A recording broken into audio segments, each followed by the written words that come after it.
निशा balcony में खड़ी आकाश की ओर निहार रही थी। सुबह से ही आसमानी आकाश को काले काले शोख बादलों ने अपने आगोश में ले रखा था। बारिश की नन्ही नन्ही बूंदों के बाद अब मोटी मोटी बूंदें गिरने लगी थी। सावन के महीने की यही खासियत होती है, पूरी कुदरत बारिश में नहाकर खिल उठती है। निशा का मन मयूर भी नाचने को विकल था। सुहाने मौसम में वह भी पति आकाश की बाहों में सिमट जाना चाहती थी, मगर क्या करती। उसका पति आकाश तो अपने कमरे में कंप्यूटर से चिपका बैठा था। वह 3 बार उसके पास जाकर उसे उठाने की कोशिश कर चुकी थी। एक बार फिर वह आकाश के कमरे में प्रवेश करती हुई बोली, प्लीज़ आकाश, चलो ना बाहर, बारिश बंद हो जाएगी और तुम काम ही करते रह जाओगे। बोला ना निशा, मुझे ज़रूरी काम है। तुम चाहती क्या हो? बाहर जाकर क्या करूँगा मैं? तुम भूल क्यों जाती हो कि अब हम प्रौढ़ हो चुके हैं? तुम्हारी नौजवानों वाली हरकतें अच्छी नहीं लगती। तुनकते हुए निशा ने कहा, मैं कौन सा तुमसे रेन डांस करने को कह रही हूँ, बस थोड़ा बाहर बैठकर सुहाने मौसम का आनंद लेने को ही तो कह रही हूँ। गरम गरम चाय और पकौड़े खाते हुए ज़िंदगी के खट्टे मीठे पल याद करने को कह रही हूँ। देखो निशा, मेरे पास इतना फालतू टाइम नहीं है कि बाहर बैठकर कुदरत को निहारूं और खट्टे मीठे पल याद करूं। मुझे चैन से काम करने दो। तुम अपने लिए कोई फ्रेंड या रिश्तेदार ढूंढ लो जो हरदम तुम्हारा मन लगाए रखे और हर काम में तुम्हारा साथ दे। कहकर आकाश फिर से काम में लग गया और मुंह बनाती हुई निशा रसोई में घुस गई। वह इस शहर में करीब 3 साल पहले आई थी। आकाश का तबादला हुआ तो पुराना शहर छोड़ना पड़ा। पुरानी सहेलियाँ और पुरानी यादें भी पीछे छूट गई। इस शहर में अभी किसी से ज़्यादा परिचय नहीं है उसका। वैसे भी यहाँ लोग अपने अपने घरों में कैद रहते हैं।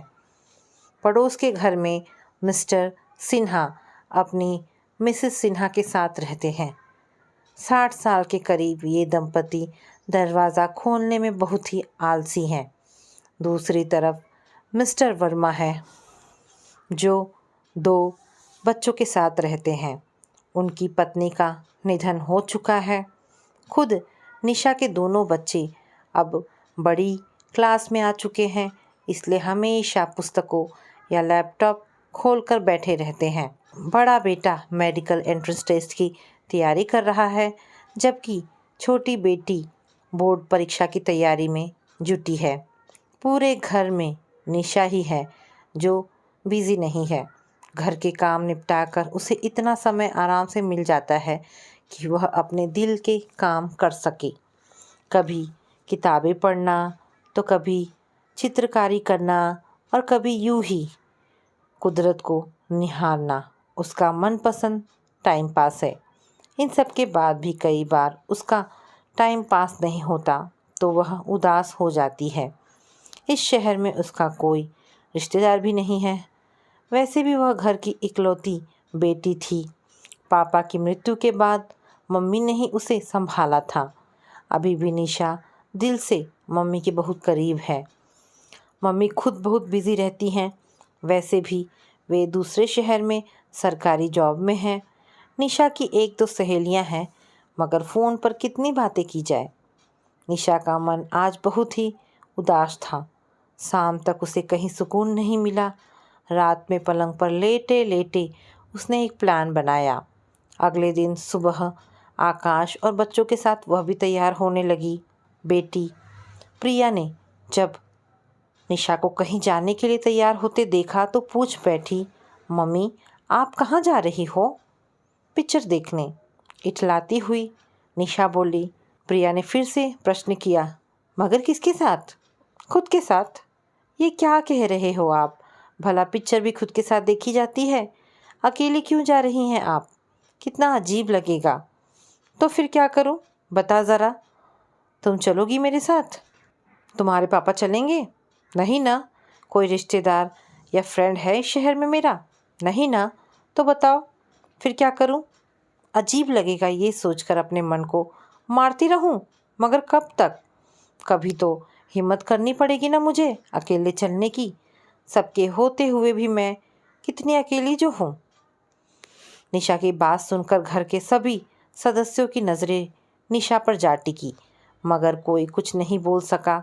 निशा अपना पर्स उठाकर और सैंडल पहनकर घर से निकल गई। वैसे अजीब तो उसे वाकई लग रहा था, कभी भी अकेली पिक्चर देखने जो नहीं गई थी। बाहर आकर उसने एक ऑटो कर लिया और सबसे करीबी थिएटर पहुंच गई, जो एक छोटे मॉल में था। वैसे यहाँ अधिक भीड़ नहीं रहा करती थी, मगर पिक्चर अच्छी होने की वजह से कई जोड़े युवक युवतियाँ काउंटर के बाहर मंडराते नजर आए। जैसे ही काउंटर खुला लंबी लाइन लग गई। 10 मिनट लाइन में लगकर आखिरकार उसने टिकट हासिल कर लिया। सिक्योरिटी चेक के बाद अंदर प्रवेश किया तो देखा बहुत से जोड़े बैठकर शो शुरू होने का इंतज़ार कर रहे थे। सब आपस में बातें कर रहे हैं। उसे कुछ अजीब सा लग रहा था, मगर वह अपना आत्मविश्वास खोना नहीं चाहती थी। मोबाइल पर फ्रेंड को फ़ोन लगाकर बातें करने लगी। कुछ ही देर में शो शुरू होने का टाइम हो गया। टिकट चेकिंग के बाद एक एक कर सबको अंदर भेजा जाने लगा। वह भी अंदर जाकर अपनी सीट पर बैठ गई। बगल की सीट पर एक लड़की को देख उसे तसल्ली हुई। वह भी अकेली बैठी हुई थी। निशा ने उससे हल्की फुल्की बातचीत शुरू की। तब तक उस लड़की का प्रेमी आ गया और दोनों आपस में मशगूल हो गए। निशा चैन से पिक्चर देखने लगी। इंटरवल के समय जब उसका प्रेमी पॉपकॉर्न वगैरह लेने जाने लगा तो निशा ने उसके द्वारा अपने लिए भी स्नैक्स मंगा लिए। इंटरवल में निशा ने उस लड़की से काफ़ी बातें की। वह लड़की काफ़ी चंचल और प्यारी सी थी। लड़का भी अच्छा लग रहा था। पिक्चर ख़त्म होने पर तीनों साथ साथ बाहर निकले। निशा को ये जानकर आश्चर्य हुआ कि दोनों उसी के मोहल्ले के थे। निशा ने उन दोनों को घर चलने का इनविटेशन दिया। दोनों तैयार हो गए। निशा दोनों के साथ घर पहुंची। उस वक्त आकाश ऑफिस में और बच्चे स्कूल में थे। निशा ने फटाफट कॉफ़ी और ब्रेड रोलर बनाए और दोनों को मन से खिलाया। लड़की का नाम रिया और लड़के का नाम अमित था। 1 घंटा बातचीत करने के बाद दोनों चले गए। निशा का मन आज बहुत खुश था। उसका पूरा दिन बहुत ही अच्छी तरह से जो गुजरा था। अब तो वह अक्सर अमित और रिया को घर पर बुलाने लगी। कभी अमित बिज़ी होता तो रिया अकेली आ जाती। दोनों मिलकर शॉपिंग करने जाते तो कभी कहीं घूमने निकल जाते। निशा को अमित और रिया के रूप में मनचाहे दोस्त या कहिए रिश्तेदार मिल गए थे। वहीं अमित और रिया के लिए निशा दोस्त, बहन, माँ, दीदी, गाइड और दोस्त जैसे किरदार निभा रही थी। वे निशा से दोस्त की तरह अपनी हर बात शेयर करते। निशा कभी बहन की तरह प्यार लुटाती तो कभी माँ की तरह उनकी चिंता करती, तो कभी दादी की तरह आज्ञा या सलाह देती, तो कभी गाइड की तरह सही रास्ता दिखाती। उन दोनों को कोई भी परेशानी आती तो वे बेखटके निशा के पास पहुंच जाते। निशा उनके लिए हमेशा तैयार रहती। वैसे भी वो पूरे दिन घर में अकेली होती थी, सो इन दोनों के साथ खुलकर टाइम बिताती। एक दिन दोपहर के समय रिया निशा के घर आई। दरवाज़ा खुलते ही वह निशा के सीने से लगकर रोने लगी। निशा घबरा गई, उसे बिठाकर पानी ले आई। रिया की आंखें सूजी हुई थी, वह अभी भी रो रही थी। रिया का कंधा थपथपाते हुए निशा ने कारण पूछा तो रिया ने बताया, निशा दीदी, मैं अब अमित से कभी नहीं मिलूँगी, ना ही बात करूँगी। अरे ऐसा क्या हो गया? चौंकते हुए निशा ने पूछा। कुछ नहीं दीदी, वह मुझसे सच्चा प्रेम नहीं करता। उसे तो कोई भी लड़की चलती है। ये कैसी बकवास कर रही है तू? डांटते हुए निशा ने कहा तो वह फूट पड़ी। दीदी, आज मुझे कॉलेज जाने में थोड़ी देर हो गई थी तो 1 बजे के करीब पहुंची तो पता है मैंने क्या देखा? क्या देखा?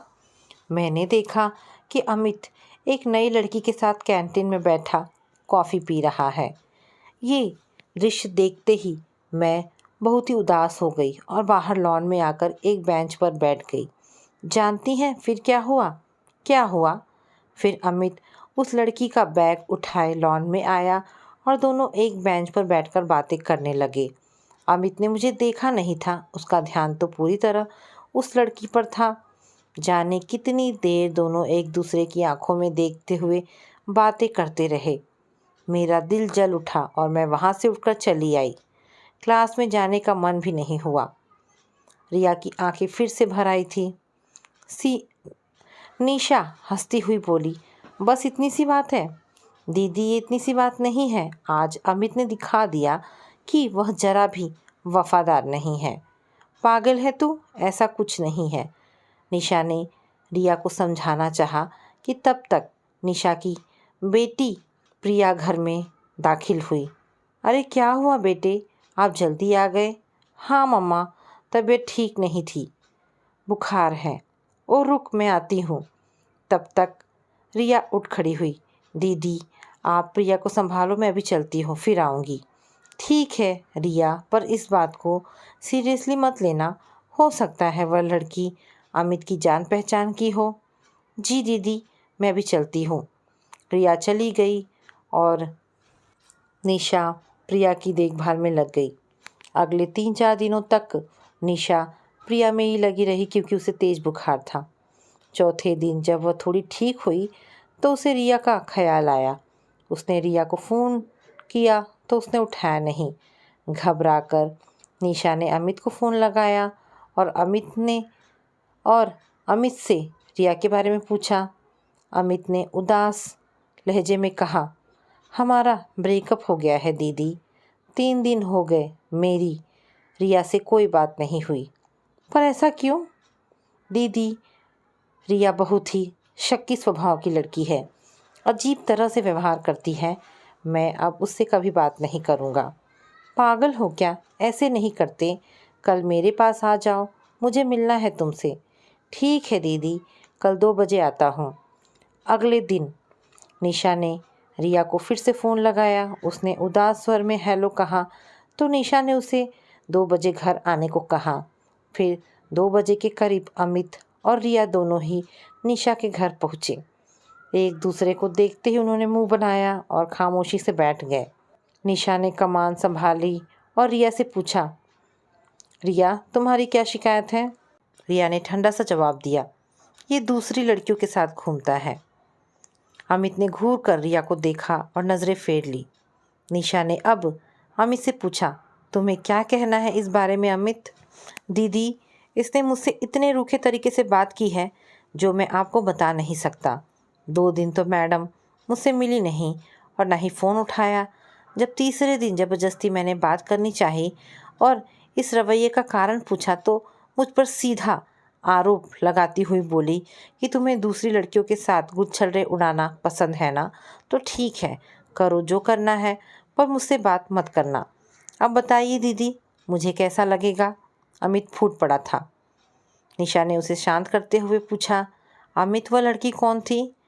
दीदी वो मेरे शहर की थी और उसके सब्जेक्ट भी सेम मेरे वाले थे। वो हमारी साधना मैडम की भतीजी थी। उन्होंने ही मुझे उसका ध्यान रखने और गाइड करने को कहा था। बस वही कर रहा था और उसने पता नहीं क्या क्या समझ लिया। निशा ने हंसकर कहा, रिया मुझे नहीं लगता कि अमित की कोई गलती है। तुम्हें इस तरह रिएक्ट नहीं करना चाहिए था। जिससे आप प्यार करते हैं उस पर पूरा भरोसा रखना चाहिए। अमित तुम्हें भी रिया की बात का बुरा नहीं मानना चाहिए था। जहाँ प्यार होता है वहाँ जलन और शक होना स्वाभाविक है। रिया ने जलन की वजह से ऐसे बर्ताव किया। अब तुम दोनों एक दूसरे को सॉरी कहो और मेरे आगे एक दूसरे के गले लगो। रिया और अमित मुस्कुरा पड़े। एक दूसरे को सॉरी बोलते हुए वे निशा के गले लग गए। निशा का दिल खिल उठा था। अमित और रिया में उसे अपने बच्चे नज़र आने लगे थे। सब ने मिलकर शाम तक बातें की और साथ मिलकर चाय नाश्ते का आनंद लिया। दिन इसी तरह से बीतने लगे। समय के साथ निशा, अमित और रिया की और भी करीब आती गई। इस बीच अमित को नौकरी मिल गई थी और रिया एक ट्रेनिंग में बिजी हो गई थी। इधर अमित और रिया के घर में उनकी शादी की बातें भी चलने लगी थी। निशा के कहने पर उन्होंने अपने घर वालों से एक दूसरे के बारे में बताया और अपने प्यार की जानकारी दी। रिया के घर वाले तो थोड़े नानुकुर के बाद तैयार हो गए, मगर अमित के पेरेंट्स ने गैर बिरादरी की लड़की को बहू बनाने से साफ इनकार कर दिया। अमित ने रिया को सारी बात बताते हुए भागकर शादी करने का ऑप्शन दिया। तब रिया ने एक बार फिर निशा दीदी से सलाह लेने की बात की। अमित तैयार हो गया और दोनों एक बार फिर निशा के पास पहुँचे। निशा ने सारी बातें सुनी और थोड़ी देर सोचती रही।